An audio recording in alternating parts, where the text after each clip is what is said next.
প্রদর্শন করলেন? একটাই বিষয়,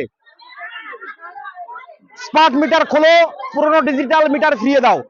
দানবীয় স্মার্ট মিটার লাগিয়ে গরিব মানুষকে হয়রানি করার যে চক্রান্ত এবং তার জন্য যে দালালরা এখানে বসে আছে, এই দালালদেরকে অবিলম্বে স্মার্ট মিটার খুলতে হবে এবং পুরনো ডিজিটাল মিটার ফিরিয়ে গরিব মানুষকে শান্তিতে ঘুমোতে দিতে হবে। সেই জন্য আমরা আজকে এখানে এসেছি। কর্মসূচি একটাই কর্মসূচি, আমরা টাইম দিয়েছি 15 দিন। এই 15 দিনের মধ্যে যদি কোনো স্মার্ট মিটার খোলা না হয়, পুরনো ডিজিটাল মিটার ফিরিয়ে দেওয়া না হয়, তাহলে জনগণকে আমরা বলেছি স্মার্ট মিটার বাড়ি থেকে খুলে এনে এই বিদ্যুৎ দপ্তরের সামনে গেটে আগুন জ্বালিয়ে দাও। এটাকে কি রাজ্য সরকার কেন্দ্র সরকারের দালাল, দুই সরকার ভাই বোনের বোঝাপড়া চলছে, পরিষ্কার বুঝে নিক। রাজ্য সরকারের 1200 কোটি টাকা বকেয়া আছে সরকারি দপ্তরে, বিদ্যুতের বকেয়া বিল, যেটা এখনো জমা দেয়নি।